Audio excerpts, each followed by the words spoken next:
So the FFA convention was amazing. To see such talented individuals like all those FFA members, over 70,000 FFA members there in Indianapolis was just incredible. You know, coming back to the farm, it's just business as usual. The first weekend that I was back was our last day of Fall Festival. And so we tried to just do it big as our last weekend. Back in Texas this morning, me and Uncle Alfred checking on strawberries. Beautiful morning. They finished planting strawberries while I was gone. And yeah, it feels good to be back. There's Cousin Heston there, leading the candy cannon parade.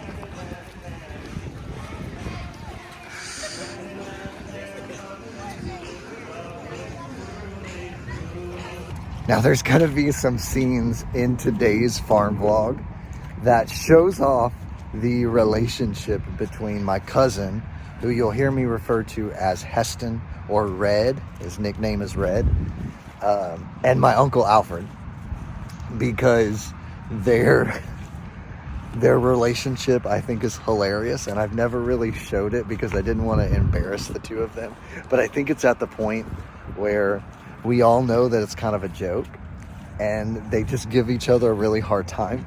And so I've started to like film in the background of the two of them kind of bickering at each other, or especially my Uncle Alfred just giving Red a really hard time.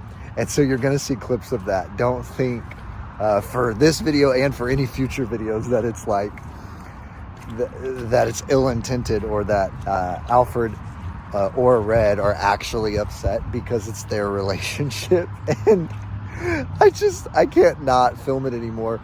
Red is 18 and doesn't know the red side of a barn, as they say. And it's just hilarious. You said Red said they needed some water, so you watered them, huh? Is that right, Heston? Yeah. What is that tool, Heston? It's a strawberry planter. Let's take a look at our eggs. We're very proud of these.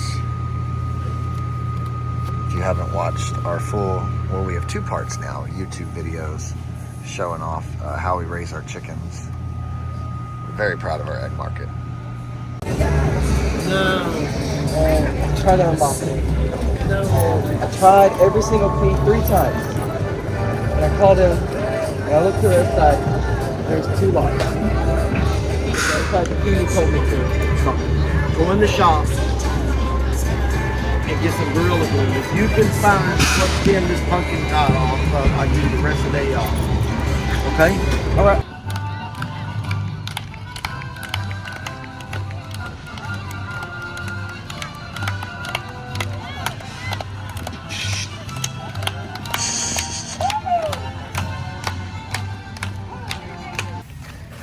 So every year with the corn maze, it's always at the very end, it's always like, what are we going to do with all the corn? Because we don't have a corn picker, and it's only 10 acres of field corn.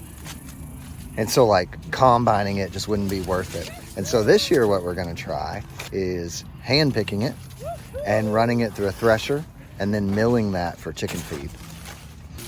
And so the corn's looking pretty good.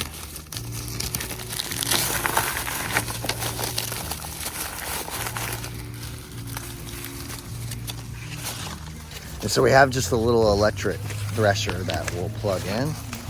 And once it's threshed, we'll put our mill just on a crack setting and see how the chickens like it. So Cousin Heston's out here helping. It's going good. Got a long ways to go. Some good ears in here. Some of them are small. Some of them are pretty good. Well, pecan season has officially started. We are officially cracking pecans. We'll hear this noise for 24 hours a day for the next probably 60 days. So we're getting ready to open Christmas Tree Farm in a couple weeks. That price, or that stick has foot measurements on it. And then we're gonna go through and pre-price them. So they're recording the price here. And then we'll take it back to that. You can barely see it through that tree there. Paloma sitting there with the table filling out the tags from the rows prior. And we'll go through and put a tag on each tree. So, but not just based on height, it's also based on the grade of the tree as well. Just as an example, you can see this tree has a little hole in it right here. And so it would be, even though it's the same height as that tree, this tree would be cheaper. So it's not just based on height, it's based on the grade.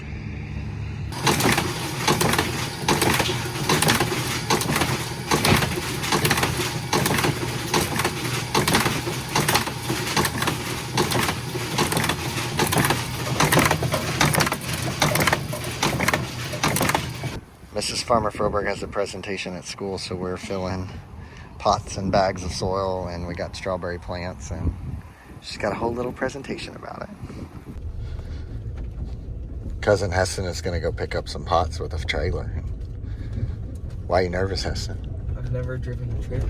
Never driven it. 18 years old. My own cousin. So we just had a trailer driving lesson. Man, I could barely reach the wheels before I was driving a trailer. Yeah, just go around that building there. There's my little horse trailer. Now that's a trailer. That's a hauler there.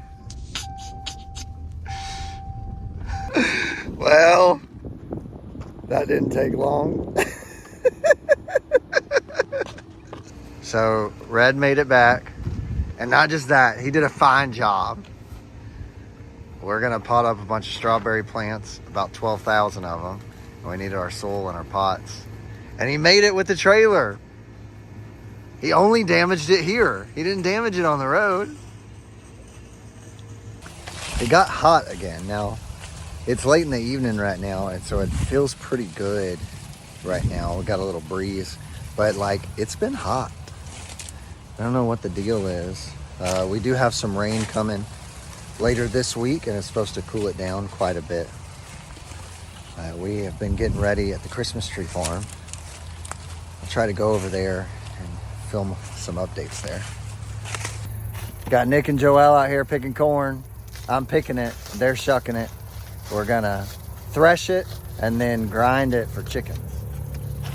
Y'all tired of shucking corn yet? Yeah, that micro thing really made a difference. The micro thing really made a difference. It's our mustard for Thanksgiving.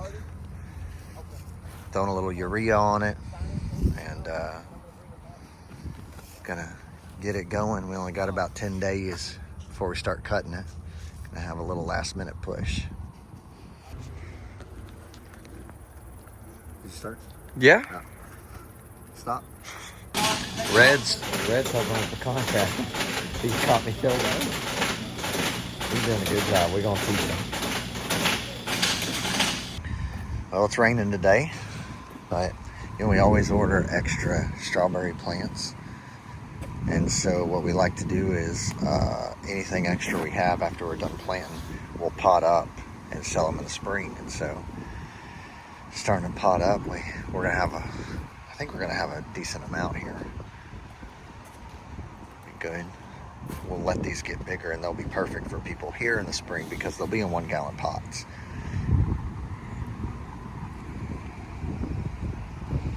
So our bakery is getting ready for Thanksgiving, taking custom pie orders. This is when it gets real busy in here. So Fall Festival is over and we're getting ready for the Christmas Tree Farm. And it really is a good time of the year. It's not slower. We often say like, oh, we're gonna slow down once Fall Festival is over, but we're not slowed down. If anything, we're actually busier because we're not just putting on the Fall Festival. We are just picking greens, and the bakery is super busy with pies for Thanksgiving, and we're trying to get the Christmas Tree Farm ready. And it's just, honestly, it's a little crazier, almost crazier for us than it was during the Fall Festival. But we're kind of on the countdown, about 2 weeks till Christmas tree farm opens. We open up November 25th, or November 24th, which is Black Friday. We open up the day after Thanksgiving. And hopefully it's a good season. We've been getting rain today, and it's cooled it off a little bit. We're hoping these cooler temperatures will maintain through at least the first weekend of Christmas tree season, because the Christmas tree farm is extremely weather dependent. People have to be in the Christmas spirit, right? But we're going to be ready. Hope you enjoyed this farm vlog. Don't forget to hit that tongue twister. Don't forget to hit that subscribe button and leave a comment on what your favorite part was. And we'll see everybody on the next one.